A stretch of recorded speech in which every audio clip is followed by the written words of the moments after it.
নমস্কাৰ সকলোকে স্বাগতম জনাইছো আসাম কেৰিয়াৰ পইণ্ট ইউটিউব চেনেলটোলৈ বন্ধুসকল আজিৰ ভিডিঅ'টোত আমি আপোনালোকৰ অহা 30 মাৰ্চত অনুষ্ঠিত হ'ব লগা ডিএমই গ্ৰেড 3 নন টেকনিক্যাল এক্সামৰ বাবে সহায় হোৱাকৈ কেইটামান অতিকৈ গুৰুত্বপূৰ্ণ সায়েন্সৰ কোৱেশ্যন লৈ আহিছো আৰু লগতে কিছুমান জিকে কোৱেশ্যন লৈ আহিছো তো এই কোৱেশ্যন কেইটা ভালদৰে চাই যাব আপোনালোকৰ এক্সামৰ বাবে অতিকৈ হেল্পফুল হ'ব পাৰে তো বলক দেৰি নকৰো কোৱেশ্যন কেইটা আলোচনা কৰো ফাৰ্স্ট কোৱেশ্যনটো কি দিছে চাওক Who was the last ruler of the Maurya dynasty? Maurya বংশৰ শেষ শাসক কোন আছিল? কাৰেক্ট আনসাৰটো হৈছে অপচন সি বৃহদত্ত। মৌৰ্য বংশৰ শেষৰজন শাসক আছিল বৃহদত্ত। আপোনালোকে এটো মনত ৰাখি থব বৃহদত্তক পুষ্যমিত্ৰ শুংগই হত্যা কৰিছিল আৰু তেওঁ বৃহদত্তক হত্যা কৰি শুংগ বংশ প্ৰতিষ্ঠা কৰিছিল। নেক্সট কোৱেশ্যনটো হৈছে What was the capital of the Mauryan empire? Maurya সাম্ৰাজ্যৰ ৰাজধানী কি আছিল? কাৰেক্ট আনসাৰটো হৈছে অপচন এ পাটলিপুত্ৰ। মৌৰ্য সাম্ৰাজ্যৰ ৰাজধানী আছিল পাটলিপুত্ৰ। আপোনালোকে এটো মনত ৰাখি থব মৌৰ্য বংশ প্ৰতিষ্ঠা কৰিছিল চন্দ্ৰগুপ্ত মৌৰ্যই। নেক্সট কোৱেশ্যনটো হৈছে Which of the following is one of the sacred book of Buddhism? তলৰ কোনখন বৌদ্ধ ধৰ্মৰ পবিত্ৰ গ্ৰন্থ? কাৰেক্ট আনসাৰটো হৈছে অপচন ডি ত্ৰিপিটক। ত্ৰিপিটক হৈছে বৌদ্ধ ধৰ্মৰ পবিত্ৰ গ্ৰন্থ। নেক্সট কোৱেশ্যনটো চাওঁ আমি question number 4 Who is known as Napoleon of India? ভাৰতৰ নেপোলিয়ন বুলি কাক জনা যায়? উত্তৰটো হৈছে অপচন ডি সমুদ্ৰগুপ্ত। ভাৰতৰ নেপোলিয়ন বুলি সমুদ্ৰগুপ্তক জনা যায়। সমুদ্ৰগুপ্ত আছিল গুপ্ত বংশৰ দ্বিতীয়জন শাসক। Next question to is Who was also called Indian Machiavelli? কাক ভাৰতীয় মেকিয়াভেলি বুলি কোৱা হৈছিল? Correct answer is option A Kautilya. কৌটিল্যক ভাৰতীয় মেকিয়াভেলি বুলি কোৱা হৈছিল। আপোনালোকে এটো মনত ৰাখি থব কৌটিল্যক আমি চাণক্য আৰু বিষ্ণুগুপ্ত নামেৰেও জানো। Next question to is Who is a literary figure of Gupta age? তলৰ কোনজন গুপ্ত যুগৰ সাহিত্যিক আছিল? Correct answer is option D all of the above। ওপৰ আটাইকেইজন গুপ্ত যুগৰ সাহিত্যিক আছিল অৰ্থাৎ ভৈৰৱী কালিদাস আৰু হৰিহেন এই আটাইকেইজন গুপ্ত যুগৰ সাহিত্যিক আছিল। নেক্সট কোৱেশ্যনটো চাওঁ আমি question number 7 Vardhaman Mahavir Jain circle what number of pilgrims came? Vardhaman Mahavir জৈনসকলৰ কিমান সংখ্যক তীৰ্থংকৰ আছিল? Correct answer is option B 24 সংখ্যক। বৰ্ধমান মহাবীৰ জৈনসকলৰ 24 সংখ্যক তীৰ্থংকৰ আছিল। নেক্সট কোৱেশ্যনটো হৈছে Who was the first Gupta ruler to adopt the title of Maharajaধিৰাজ? মহাৰাজাধিৰাজ উপাধি গ্ৰহণ কৰা প্ৰথম গুপ্ত শাসক কোন আছিল? কাৰেক্ট আনসাৰ হৈছে অপচন এ চন্দ্ৰগুপ্ত ফাৰ্ষ্ট। মহাৰাজাধিৰাজ উপাধি গ্ৰহণ কৰা প্ৰথম গুপ্ত শাসকজন আছিল চন্দ্ৰগুপ্ত প্ৰথম। তেওঁ গুপ্ত বংশৰ এজন বিখ্যাত শাসক আছিল আৰু তেওঁ ঘটোৎকচৰ পুত্ৰ আছিল। নেক্সট কোৱেশ্যনটো হৈছে Fahien came to India during the reign of which of the following empire? তলৰ কোনজন সম্ৰাটৰ ৰাজত্বকালত ফাহিয়ান ভাৰতলৈ আহিছিল? কাৰেক্ট আনসাৰ হৈছে অপচন সি চন্দ্ৰগুপ্ত ছেকেণ্ড। দ্বিতীয় চন্দ্ৰগুপ্তৰ ৰাজত্বকালত ফাহিয়ান ভাৰতলৈ আহিছিল। নেক্সট কোৱেশ্যনটো হৈছে question number 10 Who came to India during the time of Chandragupta Maurya? Chandragupta মৌৰ্যৰ সময়ত কোন ভাৰতলৈ আহিছিল? কাৰেক্ট আনসাৰ হৈছে অপচন সি মেগাস্থেনিছ।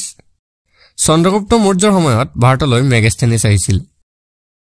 তো বন্ধুসকল নেক্সট কুৱেশ্যনসমূহ ডিছকাছ কৰাৰ আগতে আপোনালোকক আৰু এটা ইম্পৰ্টেণ্ট কথা জনাই থওঁ যেহেতু আপোনালোকৰ 30 তাৰিখে এক্সাম হ'বলৈ গৈ আছে তো এতিয়া কিন্তু বেছি দিন আপোনালোকৰ হাতত নাই আৰু বহুতৰে প্ৰিপাৰেচন কি হৈছে এতিয়া কমপ্লিট হৈ আছে।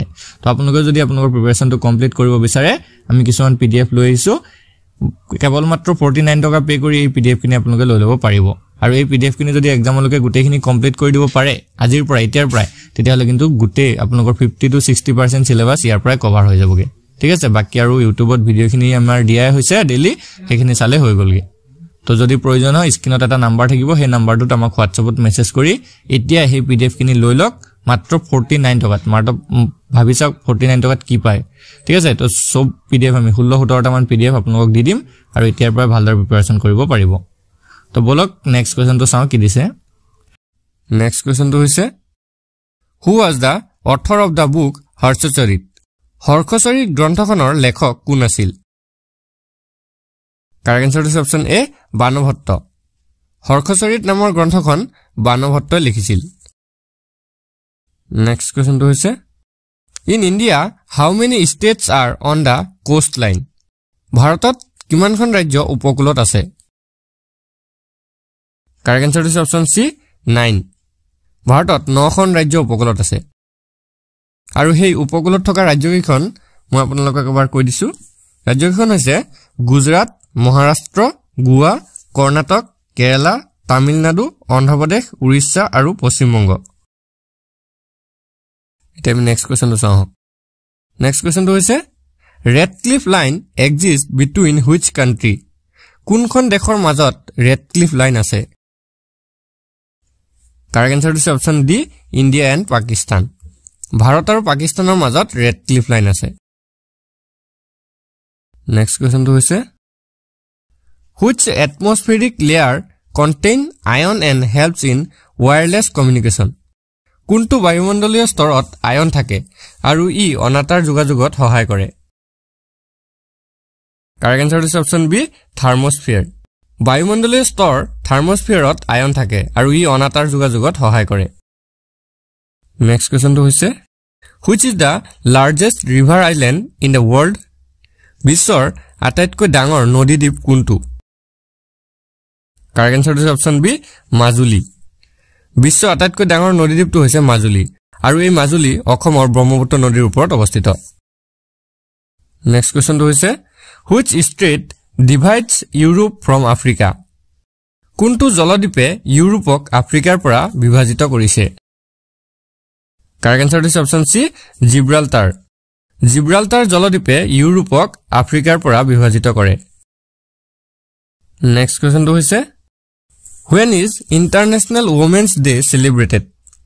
আন্তঃৰাষ্ট্ৰীয় নাৰী দিৱস কেতিয়া পালন কৰা হয়? Correct answer is option A 8 March 8 March তাৰিখে আন্তঃৰাষ্ট্ৰীয় নাৰী দিৱস উদযাপন কৰা হয় Next question to হৈছে What is the capital of Manipur? মণিপুৰৰ ৰাজধানী কি?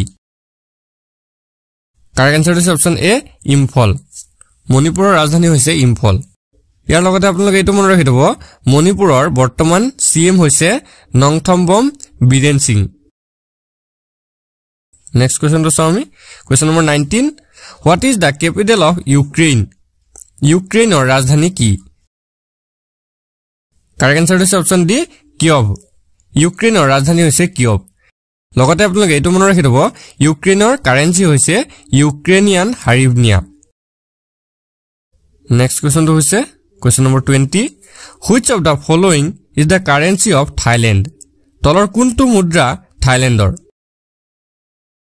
Correct answer is option C baht থাইলেণ্ডৰ মুদ্ৰা হৈছে baht বন্ধুসকল আপোনালোকে এটো মনত ৰাখিব থাইলেণ্ডৰ ক্যাপিটেল হৈছে বেংকক Next question to হৈছে question number 21 Who was the Prime Minister of India during Indo-Pak War in 1965 1965 চনত ভাৰত-পাক যুদ্ধৰ সময়ত ভাৰতৰ প্ৰধানমন্ত্ৰী কোন আছিল Correct answer হৈছে option C লাল বাহাদুৰ শাস্ত্ৰী 1965 চনৰ ভাৰত আৰু পাকিস্তানৰ যুদ্ধৰ সময়ত ভাৰতৰ প্ৰধানমন্ত্ৰী আছিল লাল বাহাদুৰ শাস্ত্ৰী Next question হৈছে India is not a member of which one of the following organization Bharat তলৰ কোনটো সংগঠনৰ সদস্য নহয় Correct answer হৈছে option B OPEC Bharat OPEC সংগঠনটোৰ সদস্য নহয় বন্ধুসকল OPECৰ ফুল মিনিংটো হৈছে Organization of Petroleum Exporting Countries Next question to চাওক question number 23 For which of the following sports the famous Golden Ball Award is presented তলৰ কোনটো খেলৰ বাবে বিখ্যাত গোল্ডেন বল বঁটা প্ৰদান কৰা হয় Correct answer হৈছে option C ফুটবল ফুটবল খেলৰ বাবে বিখ্যাত গোল্ডেন বল বঁটা প্ৰদান কৰা হয় এই বঁটা প্ৰথম 20 জানুৱাৰী 1944 চনত প্ৰদান কৰা হৈছিল নেক্সট কোৱেশ্চনটো হৈছে হু ফাউণ্ডেড দা ফৰৱাৰ্ড ব্লক ফৰৱাৰ্ড ব্লক কোনে প্ৰতিষ্ঠা কৰিছিল কাৰেক্ট এনসাৰটো হৈছে অপচন এ সুভাষ চন্দ্ৰ বসু সুভাষ চন্দ্ৰ বসুৱে ফৰৱাৰ্ড ব্লক প্ৰতিষ্ঠা কৰিছিল নেক্সট কোৱেশ্চনটো হৈছে question number 25 Mohiniyattam A traditional dance organising in which state of India Mohiniyattam ভাৰতৰ কোনখন ৰাজ্যত উৎপত্তি হোৱা এক পৰম্পৰাগত নৃত্য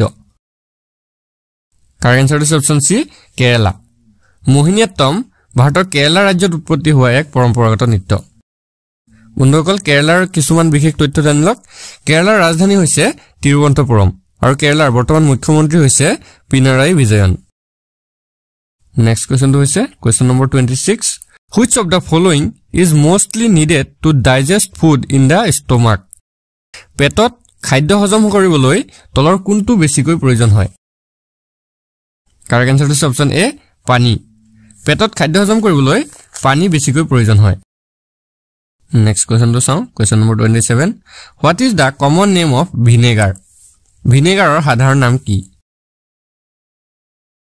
কাৰেক্ট এনসাৰটো হৈছে অপচন এ এচিটিক এচিড ভিনেগাৰৰ সাধাৰণ নাম হৈছে এচিটিক এচিড নেক্সট কোৱেশ্চনটো হৈছে which of the following does not provide energy তলৰ কোনটোৱে শক্তি প্ৰদান নকৰে কাৰেক্ট এনসাৰটো হৈছে অপচন সি ভিটামিন ভিটামিনে শক্তি প্ৰদান নকৰে নেক্সট কোৱেশ্চনটো হৈছে which among the following is not a colour in rainbow তলৰ কোনটো ৰং ৰামধেনুত নাথাকে কাৰেক্ট এনসাৰটো হৈছে অপচন এ কোলা কোলা ৰংটো ৰামধেনুত নাথাকে নেক্সট কোৱেশ্চনটো হৈছে হুৱেৰ ইজ দা ইউৰিন প্ৰডিউসড প্ৰস্ৰাৱ ক'ত উৎপন্ন হয় কাৰেক্ট এনসাৰটো হৈছে অপচন সি বৃক্ক বৃক্ক বা কিডনিত প্ৰস্ৰাৱ উৎপন্ন হয় নেক্সট কোৱেশ্চনটো চাওঁ question number 31 what is the branch of biology that deals with the study of cells known as কোষৰ অধ্যয়নৰ সৈতে জড়িত জীৱবিজ্ঞানৰ শাখাটোক কি বুলি জনা যায়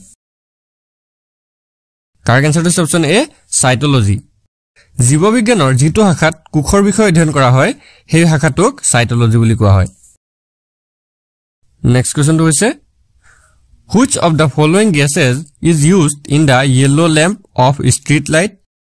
Street light or হালধীয়া ল্যাম্পত তলৰ কোনটো গ্যাস ব্যৱহাৰ কৰা হয়? Correct answer is option B, sodium. Street light or হালধীয়া ল্যাম্পত sodium gas ব্যৱহাৰ কৰা হয়। Next question to হৈছে Which of the following elements is used for manufacturing of fertilizer? সাৰ প্ৰস্তুতৰ বাবে তলৰ কোনটো মৌল ব্যৱহাৰ কৰা হয়? Correct answer is option D, potassium.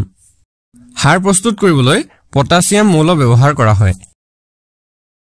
Next question to হৈছে Which organ is most likely to be damaged by excessive alcohol consumption? অত্যাধিক মদ্যপানৰ ফলত কোনটো অংগ ক্ষতিগ্ৰস্ত হোৱাৰ সম্ভাৱনা থাকে? Correct answer is option B, যকৃত বা লিভাৰ। অত্যাধিক মদ্যপানৰ ফলত মানৱ দেহৰ যকৃত ক্ষতি হোৱাৰ সম্ভাৱনা থাকে। Next question to হৈছে Which among the following disease is caused due to the lack of iron? তলত দিয়া ৰোগসমূহৰ ভিতৰত কোনটো ৰোগ আইৰণৰ অভাৱত হয়? Correct answer is option C, ৰক্তহীনতা বা এনিমিয়া। ৰক্তহীনতা ৰোগটো আইৰণৰ অভাৱত হয়। Next question to হৈছে Which among the following is the hardest substance in the human body? তলৰ কোনটো পদাৰ্থ মানৱ শৰীৰৰ আটাইতকৈ কঠিন পদাৰ্থ? Correct answer is option B, enamel. মানৱ শৰীৰৰ আটাইতকৈ কঠিন পদাৰ্থ হৈছে enamel. Next question to হৈছে What gases are released during the photosynthesis? সালোকসংশ্লেষণৰ সময়ত কি গ্যাস নিৰ্গত হয়? Correct answer is option B, oxygen. সালোকসংশ্লেষণৰ সময়ত অক্সিজেন গ্যাস নিৰ্গত হয়। আপোনালোকে এটো মনত ৰাখি থব সালোকসংশ্লেষণৰ সময়ত কাৰ্বন ডাই অক্সাইড গ্যাসটো প্ৰয়োজন হয়। Next question to হৈছে Where is lactobacillus commonly found? Lactobacillus সাধাৰণতে ক'ত পোৱা যায়? কাৰেক্ট আনসাৰটো হৈছে অপচন বি দৈ লেক্টোবেচিলাছ সাধাৰণতে দৈত পোৱা যায় নেক্সট কোৱেশ্চনটো হৈছে question number 39 what is da name of the instrument that used to measure humidity আৰ্দ্ৰতা জুখিবলৈ ব্যৱহাৰ কৰা যন্ত্ৰটোৰ নাম কি কাৰেক্ট আনসাৰটো হৈছে অপচন সি হাইগ্ৰোমিটাৰ আৰ্দ্ৰতা জুখিবলৈ ব্যৱহাৰ কৰা যন্ত্ৰটো হৈছে হাইগ্ৰোমিটাৰ আজি মক টেষ্টৰ শেষৰ কোৱেশ্চনটো হৈছে which organ of the body cleanses the blood দেহৰ কোনটো অংগই তেজ পৰিষ্কাৰ কৰে কাৰেক্ট আনসাৰটো হৈছে অপচন ডি বৃক্ক বা কিডনি আমাৰ দেহত থকা কিডনিয়ে আমাৰ তেজ পৰিষ্কাৰ কৰে বন্ধুসকল আজি ভিডিওটো আপোনালোকৰ বাবে ইনফৰমেটিভ হলে ভিডিওটো এটা লাইক কৰি দিব আৰু এনে ধৰণৰ আৰু ভিডিওৰ বাবে আমাৰ চেনেলটো সাবস্ক্ৰাইব কৰি কাষত থকা বেল আইকনটো দবাই দিব ধন্যবাদ